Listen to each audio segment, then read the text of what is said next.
Welcome to H M classes के YouTube channel पे आप सभी का स्वागत है। आज हम इस वीडियो लेक्चर में देखने जा रहे हैं eligibility for RPSC assistant professor recruitment 2020। Rajasthan public service commission के द्वारा जो असिस्टेंट प्रोफेसर की रिक्रूटमेंट निकली गई है उसमें एलिजिबिलिटी की बात करने जा रहे हैं और उस एलिजिबिलिटी का सेकंड पॉइंट है गार। तो हम इस वीडियो लेक्चर में देखेंगे कि यह घार क्या है, डिटेल में विद एग्जाम्पल समझेंगे। चलिए हम आगे बढ़ें। आप हमारे चैनल पे नए हैं तो हमारे चैनल को सब्सक्राइब कीजिए, लाइक कीजिए, फ्रेंड्स के साथ शेयर कीजिए और बेल आइकन को प्रेस कर दीजिए ताकि हर नोटिफिकेशन आप तक पहुंच पाए। एक और बात मैं बताना चाहूँ, एनटीए नेट पेपर फर्स्ट की तैयारी हम फ्री करवाने जा रहे हैं। आप हमारे चैनल पे नए हैं तो हमारे चैनल को ज़रूर सब्सक्राइब कर लीजिए। चलिए हम देख लेते हैं। इसमें पहले मैं आपको एलिजिबिलिटी की तरफ लेके जा रहा हूँ और इससे रिलेटेड पूरा एक वीडियो, इवन दो वीडियो, जिसमें पहले पोस्ट की पूरी डिटेल दी गई है, वो वाला वीडियो भी इसमें अपलोड किया हुआ है और एक टोटल फॉर्म से रिलेटेड कैसे फिल करना है और टोटल क्या कंडीशंस हैं उससे रिलेटेड भी एक वीडियो ऑलरेडी अपलोडेड है। अगर आप इंटरेस्टेड हैं तो वीडियो लिस्ट में जाके उन्हें देख सकते हैं। अभी हम इसमें केवल एलिजिबिलिटी की बात करेंगे और स्पेशल गार क्या है उसकी बात करने जा रहे हैं। गार मीन्स है गुड एकेडमिक रिकॉर्ड, और good academic record according to अपने राजस्थान सरकार के द्वारा जो कि प्रपत्र 21 फरवरी 2014 में उन्होंने दिया था, उसकी डेफिनेशन देखेंगे विद एग्जाम्पल। चलिए पहले देख लेते हैं। इसमें फर्स्ट पॉइंट एलिजिबिलिटी की साफ लिखी हुई है कि good academic record with at least 55% marks, यानी 55% मार्क्स आपको कंसर्न सब्जेक्ट्स में आपके होने चाहिए। ये जनरल की पहले बात कर रहे हैं। फिर उसके अलावा हम देख लेते हैं सेकंड पॉइंट में लिए लिखा हुआ है कि besides fulfilling the above qualification, यानी इसके अलावा आपकी नेट होनी चाहिए यूजीसी की तरफ से, और साइंस के सब्जेक्ट हैं तो सीएसआईआर की तरफ से आपकी नेट होनी चाहिए सेकंड पॉइंट में। थर्ड पॉइंट में अगर बात करें तो लिखा हुआ candidate who are or have been awarded a PhD degree in accordance with University Grant Commission. इस थर्ड में लिखा हुआ है कि रेगुलेशन 2009 के अकॉर्डिंग आपकी पीएचडी की हुई हो या एमफिल की गई हो। इसमें आप हिंदी में पढ़ सकते हैं कि दिनांक 11 जुलाई 2009 से पूर्व एमफिल पीएचडी हेतु पाठ्यक्रमों के लिए पंजीकृत अभ्यर्थियों को प्रदान की जाने वाली डिग्री को भी, यानी 2009 से पहले जो एमफिल और पीएचडी में रजिस्टर्ड हो गए थे कैंडिडेट, उनको नेट और सेट से छूट दी गई है।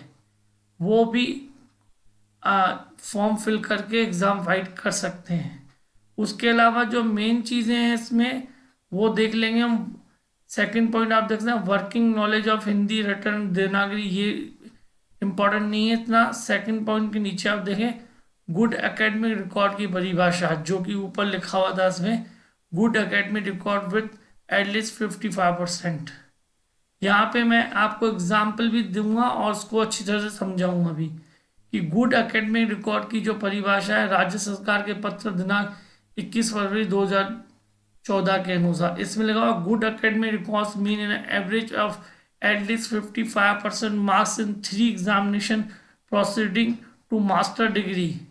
इसमें साफ दिया हुआ है कि मास्टर डिग्री में से पहले के 3 एग्जामों में 55% होनी चाहिए। और ये मैं आपको एग्जाम्पल देकर समझाऊंगा रिटर्न में।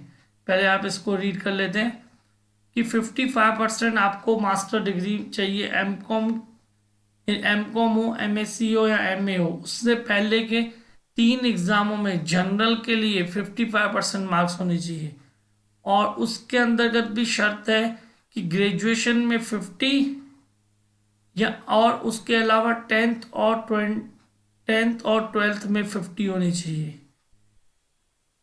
ये चीज़ मैं आपको एग्जाम्पल के साथ समझा देता हूँ। आप यहाँ पे आ जाइए। चलिए हम बात कर लेते हैं। इसमें आप देखिए आपके सामने गुड एकेडमिक रिकॉर्ड की परिभाषा मैं आपको समझाने जा रहा हूँ। एमकॉम, एमए, एमएससी जैसे जनरल के लिए 55% एग्रीगेट होनी चाहिए। एसटी, एससी, ओबीसी के लिए 5% की छूट केवल एवरेज में दी गई है। 50% एवरेज होना चाहिए।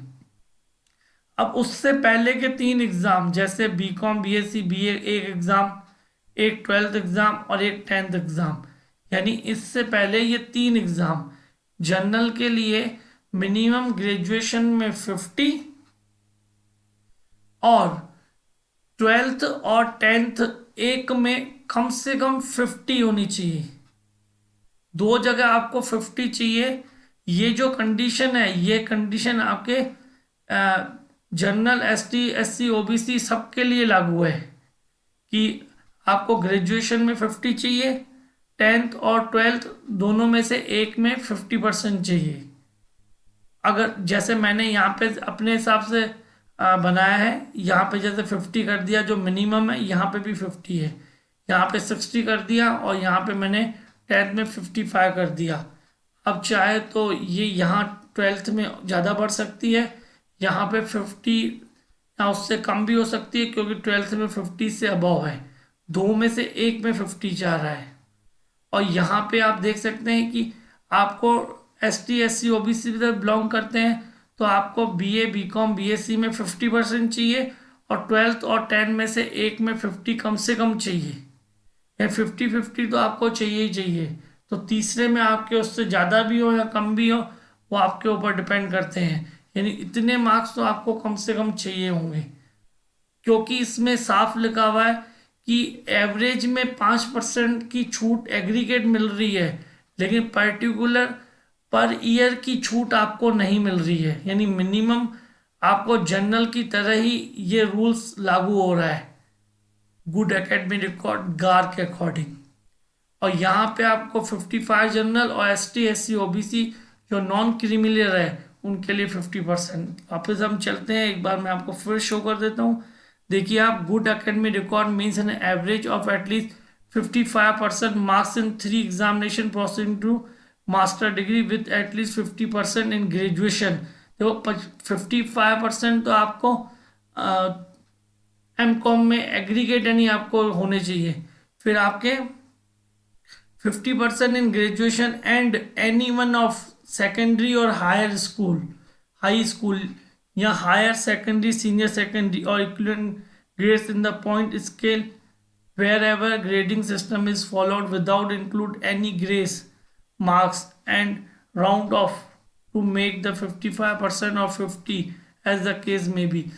आपके 49.99 भी नहीं चलेंगे। 50 मतलब 50, 55 मतलब 55, 54.99 भी नहीं चलेंगे।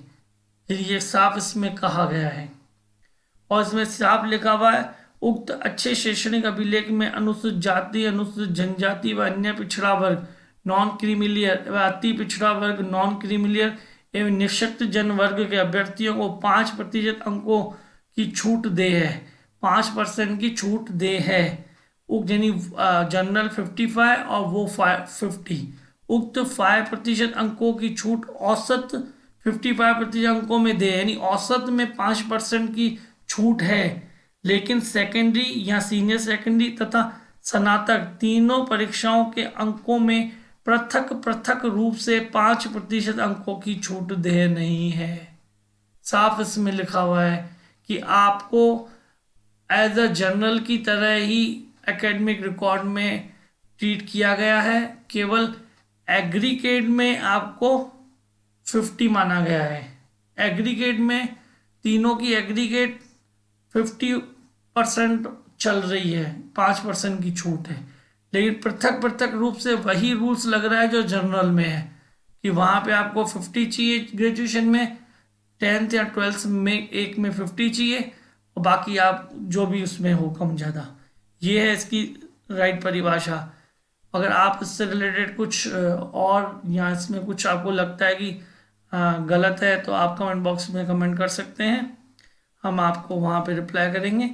इसमें ए में लिखा हुआ है अनुसूचित जाति, अनुसूचित जनजाति, वन्य पिछड़ा वर्ग, नॉन क्रीमी, अति पिछड़ा वर्ग, नॉन क्रीमी, निश्चित वर्ग के अभ्यर्थियों के पात्रता शैक्षणिक योग्यता में 5% अंकों की छूट दे होगी। ये यहाँ से रिलेटेड है। जैसे गुड एकेडमिक रिकॉर्ड के साथ ये 55% जनरल के लिए है, तो ST SC OBC के लिए ये 50% है। लेकिन गुड एकेडमिक रिकॉर्ड के जो रूल्स है, उस रूल्स के में आपको अलग अलग छूट नहीं दी गई है ST SC OBC वालों को। तो उसमें आपको जनरल की तरह ही वही चाहिए, 50% ग्रेजुएशन, 10th और 12th में 50%, कम से कम दोनों में 50% चाहिए। उसके अलावा एग्रीगेट जनरल के लिए 55 और ST SC OBC के लिए एग्रीगेट 50। एग्रीगेट में 5% की छूट है। आई होप जो मैंने आपको समझाया हो आपको समझ में आया हो। एक बार फिर रिमाइंड करवाना चाहूँगा, NTA NET पेपर फर्स्ट की तैयारी हम फ्री करवाने जा रहे हैं। आप हमारे चैनल पे नए हैं तो हमारे चैनल को सब्सक्राइब कीजिए। फिर मिलते हैं नेक्स्ट लेक्चर में। Keep watching our channel. Thank you.